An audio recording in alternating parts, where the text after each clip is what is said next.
तो जैसे अपनों ने पिछले लेक्चर में देखा था, पिछले वाले अधिनियम में, कि कैसे 3 गोलमेज सम्मेलनों का आयोजन हुआ और सम्मेलनों के अंतर्गत जो है उन्हीं को बेस बना के एक श्वेत पत्र जारी किया। उस श्वेत पत्र में को बेस बना के क्या किया गया, भारत शासन अधिनियम 1935 पारित किया गया।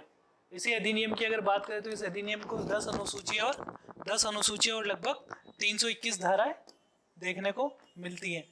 जैसे अगर आप भारतीय परिप्रेक्ष्य में देखोगे अभी भारतीय संविधान, तो भारतीय संविधान में कुल कितनी लगभग 12 अनुसूचियां और 395 अनुच्छेद। तो आप इससे अंदाजा लगा सकते हो कि कितना बृहद रहा होगा। हालांकि अपने को पूरा पढ़ने की आवश्यकता नहीं है इसको, इसके कुछ कुछ प्रावधानों को अपन देखने का प्रयास करेंगे। जैसे सबसे पहले तो ये पहला अधिनियम था और 1935 के अधिनियम में क्या प्रावधान किया गया था, अखिल भारतीय संघ बनाने का प्रावधान किया गया था।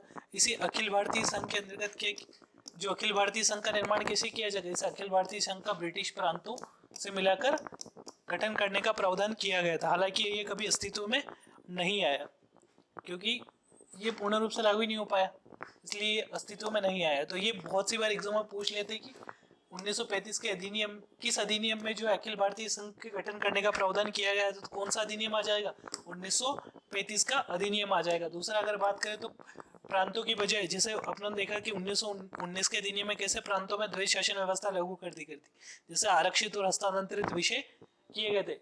इस अधिनियम में प्रावधान किया गया था कि जो प्रांत में द्वैध शासन व्यवस्था है उसको हटाकर अब केंद्र में द्वैध शासन व्यवस्था लागू कर दी जाए। हालांकि ये भी कभी अस्तित्व में नहीं आया। जो शासन व्यवस्था थी उसमें अगर बात करें उसको 3 विषयों में बांटा गया। एक हुआ करती थी अपने संघ सूची, 3 सूचियों में डिवाइड कर दी। एक होती संघ सूची, एक हुआ करती थी राज्य सूची, एक हुआ करती थी समवर्ती सूची। संघ सूची के अंतर्गत कानून बनाने का प्रावधान किसको से प्राप्त था, संघ को प्रावधान था।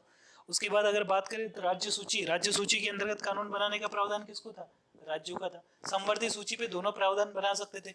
और एक सूची हुआ करती थी अवशिष्ट सूची, जो संघ सूची, राज्य सूची और समवर्ती सूची में जो विषय शामिल नहीं थे उन पे कानून बनाने का, उनको अवशिष्ट सूची के अंतर्गत शामिल किया गया। तो अवशिष्ट सूची के अंतर्गत जो शामिल विषय थे उनमें जो है अधिनियम बनाने का प्रावधान किसके पास था, तो उस पर अधिनियम बनाने का प्रावधान वायसराय के पास हुआ करता था।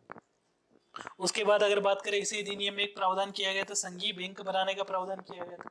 संघीय बैंक के अंतर्गत सबसे पहले रिजर्व बैंक ऑफ इंडिया बनाने का प्रावधान किया। इसी के अंतर्गत आरबीआई एक्ट पारित किया गया। आरबीआई एक्ट कब पारित किया गया था, 1934 को पारित किया। तो इसी के अंतर्गत एक संघीय बैंक बनाने का प्रावधान भी किया था। कौन कौन से प्रावधान किए गए थे, अखिल भारतीय संघ बनाने का प्रावधान किया गया था, प्रांतों की बजाय केंद्र में द्वैध शासन व्यवस्था लगा दी थी।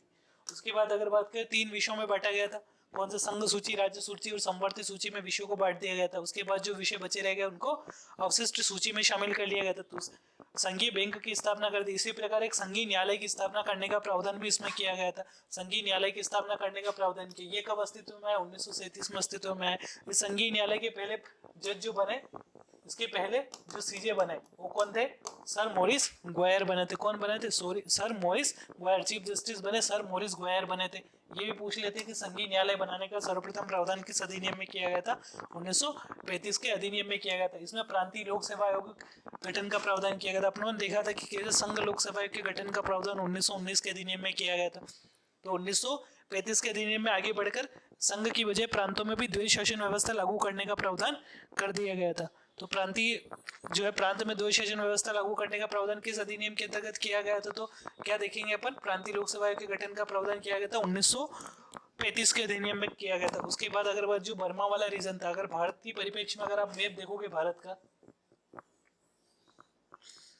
तो अगर ये भारत का मैप देखोगे तो यहाँ कुछ ये पड़ता है अपना कौन सा, म्यांमार वाले रीजन, जो बर्मा वाला रीजन। तो इस क्षेत्र को भारत से पृथक कर दिया गया। ये पूछते हैं बहुत सी बार कि भारत को बर्मा से पृथक कौन से अधिनियम के तहत किया गया, तो कौन सा आएगा अपना 1935 का अधिनियम। बर्मा को भारत से पृथक कर दिया गया। इसमें ही प्रावधान किया गया कि जब तक कोई संवैधानिक शासन व्यवस्था भारत में नहीं बन जाती, अर्थात भारत में जब तक कोई संविधान निर्मित नहीं हो जाता, तब तक भारत का जो शासन संचालन होगा किस अधिनियम के तहत किया जाएगा, 1935 के अधिनियम के तहत किया जाएगा। क्या लिखा गया था कि जब तक कोई संवैधानिक निकाय निर्मित नहीं हो जाता तब तक भारत का इस अधिनियम के अंतर्गत क्या किया जाएगा, शासन संचालन किया जाएगा। शासन संचालन इस अधिनियम के तहत किया जाएगा, ये प्रावधान किया गया था। साथ ही इसमें क्या किया गया था, जो दलित लोग थे, दलितों, महिलाओं, दलित जातियों, महिलाओं, तो और मजदूरों को। कौन कौन, किस किस को?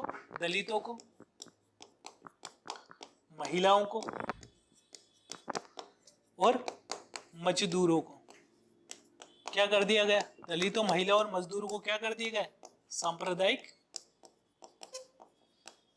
सांप्रदायिक निर्वाचन दे दिया गया इस अधिनियम के तो क्या देखेंगे, अपनों ने देखा कि 1909 के अधिनियम में किस प्रकार अगर मुस्लिमों को दिया गया, फिर उसके बाद सिख, ईसाई और एंग्लो इंडियंस को 1909 के अधिनियम में दिया गया, और दलित जातियों, महिला और मजदूरों को कौन से सांप्रदायिक निर्वाचन दिया गया? 1935 के अधिनियम में दिया गया। तो इस प्रकार अपनों ने सारे प्रावधान देख लिए। कौन कौन से प्रावधान देखे 1935 के अधिनियम के?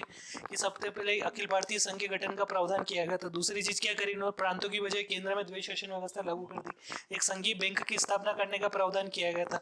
साथ ही क्या किया, जो विषय था उनको 3 विषयों में बांट दिया गया। एक संघ सूची, राज्य सूची और संवर्ती सूची में बांट दिया गया था। साथ ही अगर बात करें, संघीय बैंक की स्थापना करने का प्रावधान किया गया था। चौथा, इसी के अंतर्गत कौन सा? एक आरबीआई एक्ट पारित किया गया, आरबीआई एक्ट पारित किया। साथ ही अगर बात करें, संघीय न्यायालय की स्थापना करने का प्रावधान किया गया। संघीय न्यायालय के अंतर्गत कौन से सर मोरिस गोयर बने और कब अस्तित्व में आया? 1937 में अस्तित्व में आया था। प्रांतीय लोक सेवा आयोग के गठन का प्रावधान करने की, बर्मा को भारत से अलग कर दिया था।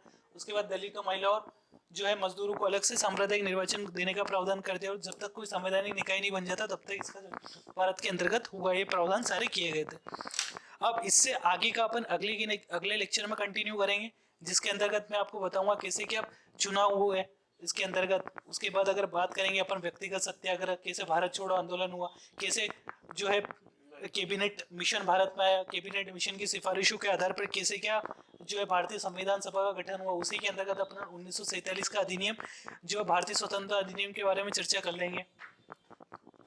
तो इस प्रकार अपना होल सारे एक्ट अगले लेक्चर तक कंप्लीट हो जाएंगे। उसके बाद अपन देखेंगे उसके बाद वाले लेक्चर में कैसे क्या संविधान सभा का गठन हुआ, कैसे भारत का संविधान निर्मित हुआ, इन सभी के ऊपर अपन चर्चा करेंगे। आशा करता हूँ आप सभी स्वस्थ होंगे। ठीक है, बने रहिए कोडेश एकेडमी के ऑनलाइन प्लेटफॉर्म के साथ। धन्यवाद।